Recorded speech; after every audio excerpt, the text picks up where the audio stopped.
Okay, let's start our section for today. Our speaker is Yin, is a year 1 student studying in China. Yin, let's say hi to everyone. Okay. So first, once again, thank you very much for coming and spending your Saturday afternoon with us.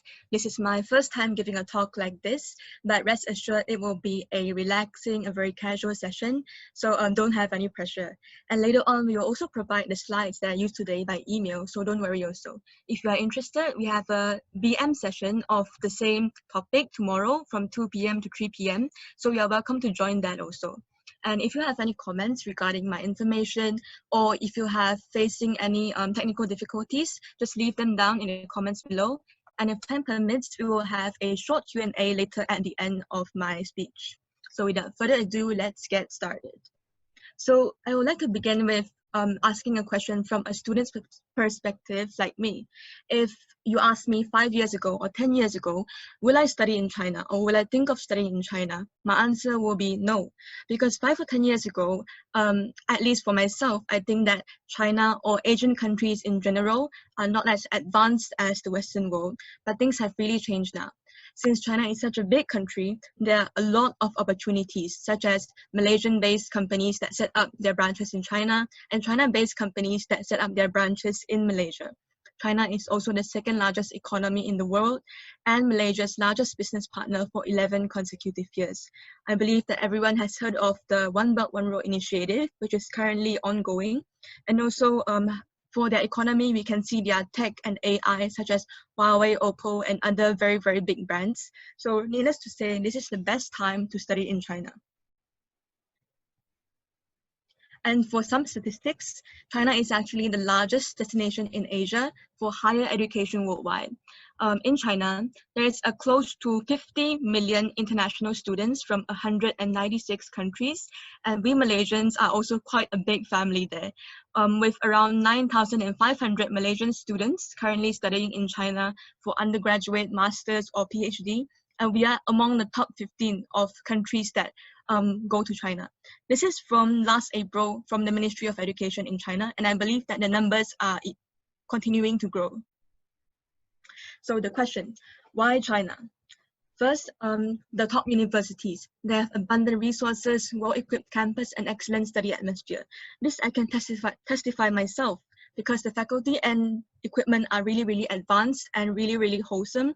And the MOE of China has largely invested in the support and funding of the research, creation, and academia. And the next is because we are very, very similar in language and culture, especially food-wise. It is very easy to adapt and get used to it. And the third is the affordable school fees and scholarship.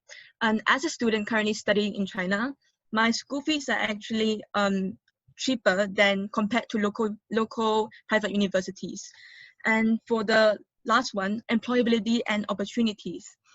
This one you can see from your right. There is a QS graduate employability ranking. It showed that most of the China universities were listed top 50 in the world. And I believe you have heard of some of the names, such as Tsinghua University, Peking University, Fudan University, Zhejiang University, Shanghai Jiaotong University, and so on and so forth. So if I want to study in China, or I'm thinking of studying in China, where should I start? Here I compiled a flowchart comparing to mainland Chinese students and us Malaysians. And by the uni is our end goal. And by uni, I mean a bachelor's degree or an undergraduate degree. So first, for high school students in China, it is fairly simple. They take a 3 years junior course, 3 years senior course, and finish their 6 years of high school education. And then they go for a national college entrance exam, which is taken by the whole country to compete and fight for a good uni to enter. And for us Malaysians, if we take SPM, O-levels, IGCSE, or diploma, we finish our 5 years of secondary education, we need to go for a 1-year foundation in China and get into uni by that. And if we are SDPM holders, A-level holders, or SUEC holders, we finish our 6 to 7 years of education in Malaysia, and then we go to uni. And except from SUEC holders, SPM, O-levels, IGCSE diploma, SDPM, and A-levels all need to take HSK, which I will explain further on in my presentation. So which to choose? Since China is very big, there is a total of 2,914 China universities. That is a lot, but fortunately, we don't need to pick from such a big range. We can start by looking at Project 985, Project 211, and the Double First Class Initiative. These are the credentials that mainland Chinese deem the most important when they are choosing a university to study in. Because since the competition is so tough, unis with these titles are, needless to say, top-notch of the whole country, since there is only a very small portion that get these credentials. And actually, these credentials or these titles are actually not self-proclaimed by the uni themselves. The Chinese government actually goes through a strict evaluation to award deserving universities with such titles, and so they are very, very good names. So if a China university has either one or more than one of these titles, they're actually equivalent to the status of Ivy League universities in the US. So most Malaysians will also choose these universities to go and study. So for example, we have the popular majors that varies every year, but now since technology is so advanced, AI and big data has also become a hot topic or hot subject for us to study in.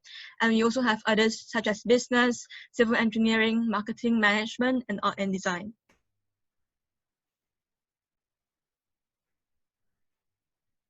Okay, so for example, let's say John, he wants to pursue mechanical engineering for his degree. And since our association has aided and specialized students to further study in China for at least 15 years, this is what we recommend. So firstly, you choose your degree. So let's say John chose mechanical engineering. So he does online research on uni rankings, which is the best one in China that specializes in his course that he wants to go. And then he research on the uni city location. Does he prefer Beijing and Shanghai, big cities like this ones, or he prefers other cities? And he can check on the specialty and the public reviews and public opinions on the university. He goes and check on the faculty, the scientific research and educators, and he can also ask seniors experience, regarding the Malaysians that are currently studying mechanical engineering in China universities, how is it like and which is better, and he can also consider future employment possibilities. So to make a suitable choice on which China university to study and which course to choose, we recommend everyone to research objectively and choose rationally. So I'll show some other pictures now. This is my university, which is Shanghai 外国语大学, and stands for Shanghai International Studies University for short. On the blue building is my library, and the red building is my college. Since I am a translation major, this is a school of English studies, and you can see that they use a Victorian style of architecture. And this is Huatiao University. You can see that it is very modern, very huge. And in the middle, it is actually a picture of the 24 Seasons drum, which is a Malaysian heritage, if you believe. It is performed by the Malaysian Association in Huatiao University. So most universities, they also have Malaysian associations to take good care of their juniors and newcomers.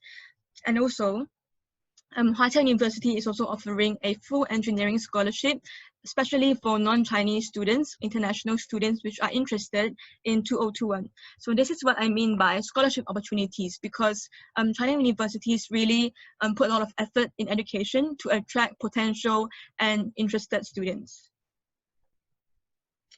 And this is Wuhan University. You can see that the architecture is a bit different than Huatiao University. This is more ancient, this is more Chinese, and this is also very, very unique. Okay, so guess where this one is? This is actually in Beijing, but the building looks a bit different because this is a building that is preserved since the German occupation in China.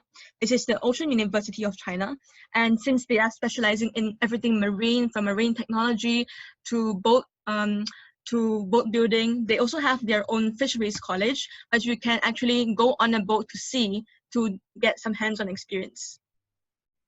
And this may look like a sports center to you with swimming pools, badminton courts, and so on and so forth. But this is actually a Tianjin University of Sports.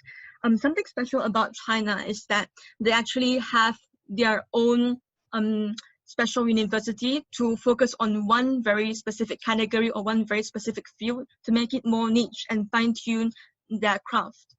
So as you can see, the Tianjin University of Sports, they have their own Olympic-sized swimming center, and they also have badminton courts to dedicate to the sports field. And this is not any art gallery, but it is also a school as well. It is the Tianjin Academy of Fine Arts. So just as the last slide, we have schools dedicated to sports, and we also have schools dedicated to arts. If you are interested in everything art related, they really dedicate a whole university to hone that craft, not just a simple department of arts. So they really take education, regardless whether it is traditional education or non-traditional education like art and sports, very, very seriously. And of course, if you are interested in traditional medicine, you can come to Shanghai University of Traditional Medicine. And this one is the Beijing Institute of Technology. Believe it or not, our association and them actually have a very close relationship. In the past 2 years, we have already gone through at least 3 research visits organized by our association, where local principals and high school teachers, we go to the school and we go for research and visit, and we see how they operate and see how they work. And since this is a technology university, they also have high-tech laboratories and also a lot of abundant resources. And lastly, this is Tianjin University, which is also a very, very good school. They are also specializing in science, or they are also known for their science majors. And if you want more information, you can go on our website, liuhua.org.my. We have a digital magazine for each university. And if you're not very familiar with Chinese, you can just translate the page. So let's say I want to go for foundation courses in China. How is it like? So first, if you are an SPM, O-levels, IGCSE, or diploma holder, foundation is for you. Once you are above 18, you are eligible to apply. But if you are below 18, you need a parent guarantee. For foundation, it is fully conducted in Chinese. But if you don't know Chinese, that is also fully fine as well. Don't worry. You will learn how to grasp and master the Chinese language there. The foundation courses have 2 intakes, spring and fall, and courses will have Chinese oral, writing, listening, English, mathematics, history, geography, physics, science, chemistry. You don't have to study all. They have compulsory and elective courses also, and you can choose art or science stream based according to a future major. Let's say in the future I want to go to a science field, so maybe I'll just take the science subjects, and maybe I will not take geography or history. So some people will ask that, why do I need foundation? Why can't I directly go to an undergraduate after my SPM, after my O-level, since undergraduate has already 4 years? But actually, foundation is a very crucial year because the curriculum for China degrees is a bit different than what we think. So the foundation year can be very helpful for us to get used to the university curriculum and also master learning the language more. So universities that offer foundation matriculation courses are below, and some universities, they allow foundation students to directly go into their undergraduate courses if their grades or if their results are at that level. For undergraduates in China, this is for SUEC, STPM, and A-level holders. You can directly go for a 4-year undergraduate course. Courses are conducted in Chinese, but there are also English courses available. Duration is for 4 years and fall and spring semester. And as for medicine and architecture major, it is 5 to 6 years duration. And degree programs that are made available in English are a big range, from chemical engineering to computer science to business to nursing to hotel tourism management. And here we compiled a list of universities that do offer English courses taught in full. And if you're interested, later on we'll provide the slides to your Gmail, so don't worry. So I'll briefly skim through. For undergraduates in China, these are the English taught programs that they can offer, such as computer science, acupuncture and clinical integrative Chinese and Western medicine. This is by Shanghai University of Traditional Chinese Medicine, so this is very interesting.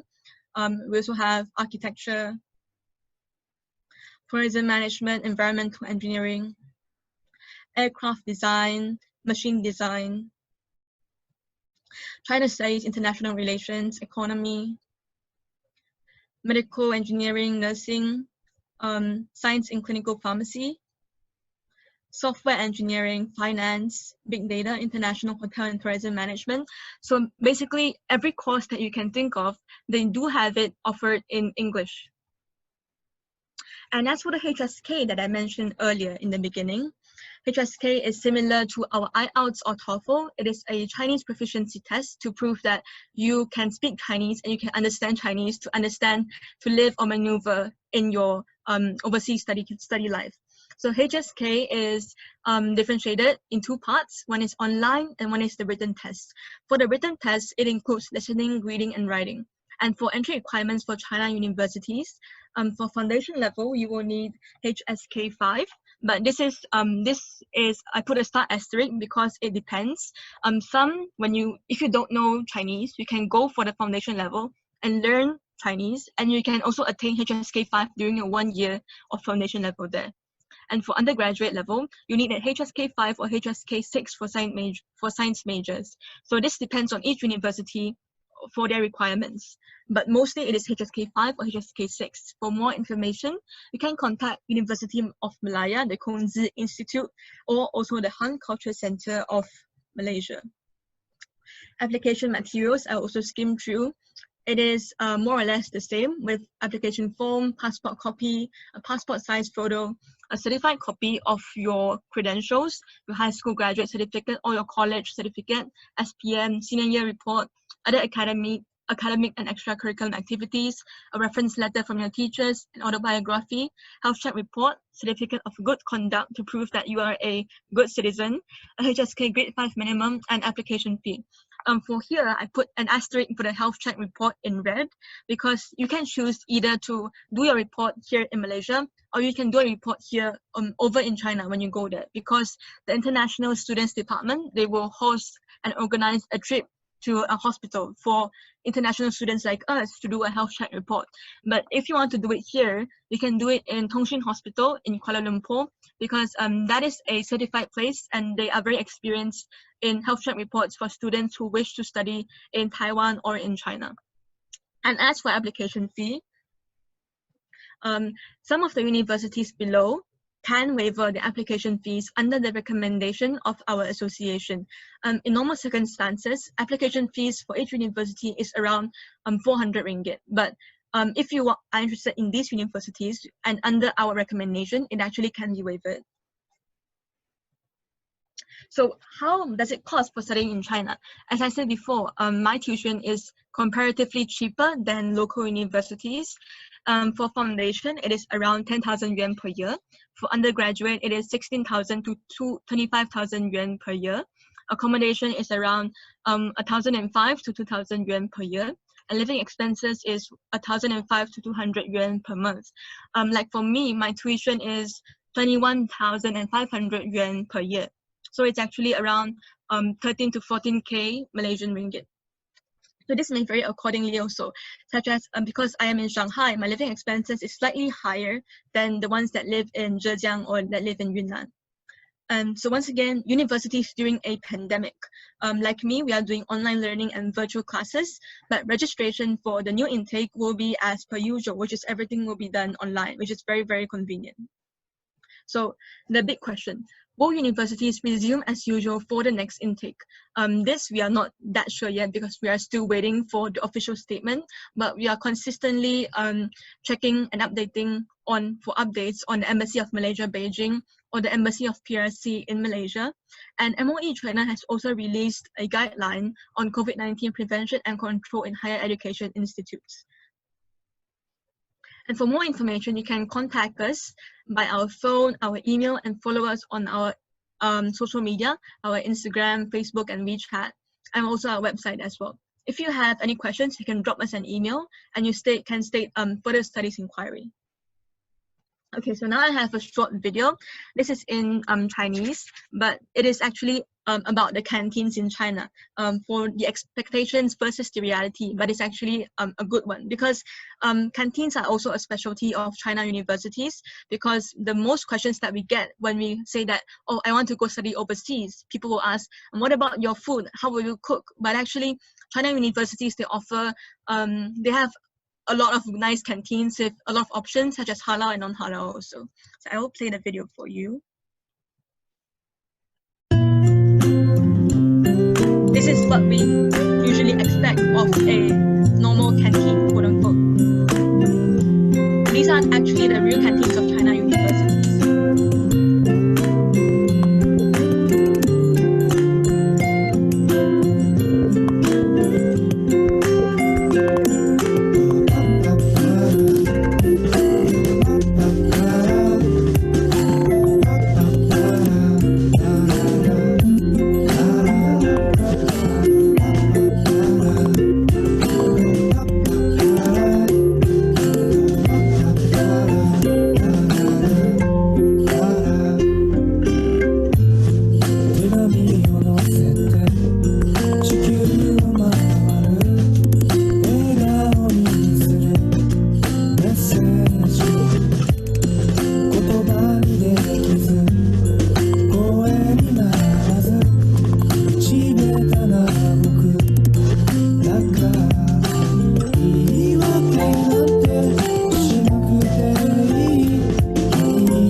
Okay, so what I say when I mean campus life, I really mean campus life, because the universities mostly have very big campus grounds with their own galleries, their own maybe sports faculty, and also their own very, very beautiful canteens.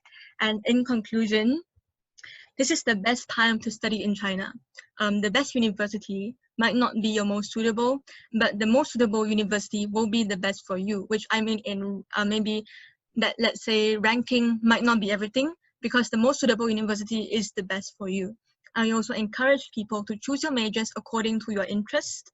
And as everyone else, when you go study in a foreign country, we will be a bit nervous, like me. And so we will also give mental preparation before college. Our association actually hosts a pre-departure briefing where us, Liu Hua, team up with Malaysian Student Association in China, and also Malaysian alumni in China, and also the Malaysian Student Association of every uni and more, to give a pre-departure briefing. During the pre-departure briefing, it is often held in July or August, where our seniors will come back to Malaysia for their summer break, and also give some insight about what is it like to study in China, and what should you bring, what should you be prepared of, and how is it the everyday life, and we will tell you everything, so don't worry. And skills to develop during uni, we encourage us to develop professional knowledge and also good work ethic, such as, can you study by yourself? Can you show up to your work? Also have soft skills and overall skills that we encourage people to develop. So once again, I provide our contact information. So if anything, you can just contact us by email or our social media. And lastly is the Q&A. So I prepared some questions that people might ask, which is this: part-time jobs, friend groups, medical, transportation, and overseas experience, and also cultural differences. So I will try to answer them one by one. For part-time jobs, China government actually bans international students from working, but you can work inside the campus, which is the international students department. Sometimes they will need help or work, and we can do that, and that is legal. But if you work outside of school, that is actually not allowed. And as for a friend group, some people will think, oh, when I study in China, which group will I mix most? Will I mix with mainland Chinese? Will I mix with Malaysians? Or do I really know friends from other countries? And this I can say yes, because most of my friends who are studying in other universities, they have Korean friends, Japanese friends. And I said before, the Malaysian Association of University is actually very tight-knitted. So actually you will have a lot of friends from a lot of different places. So don't worry about that. And as for medical, for us international students, if we need a fever check or a flu check, we only have to go to the school medical clinic and pay for the medicine, which is around 50 yuan. Or you can actually order medicine online if you are confident with what medicine that you need. And as for transportation, we go everywhere by biking or by train. For me in Shanghai, I basically, if I want to go to the city center, such as maybe Jing'an or Xujiahui, I usually go by the train. And as for overseas experience, some universities, they do offer 2+2, which is 2 years I study in China and 2 years maybe if my result is good enough or if my GPA is good enough, I can go overseas, but this varies by each university and the cultural differences. If you ask me, after studying 4.5 months there, what I think is the most different between Malaysia and in China. I think that in China, we need to walk a lot. Basically because we don't have any cars, so we go everywhere by walking. And since the campus ground is very big, basically I have to walk around 20 minutes to go to my canteen. And another difference is that how convenient is in the life of studying in China, because everything is cashless and basically a few apps, then you can survive already for a long time. The apps on your left, we have WeChat Pay and Alipay. This is for cashless payment. Basically, I don't think anyone uses real paper cash anymore, very rarely. Most of them is all cashless payment. And if you want to buy stuff, you can go on Taobao, which is a Shopee or Lazada, something like Shopee or Lazada. And then if you want to order food, you can go on Meituan. They also have other they're also like Grab, and they also have other services such as buying show tickets and everything as well. And as for the one with 3 colors, this is Daduhui, which is an app I use when I go and take the train.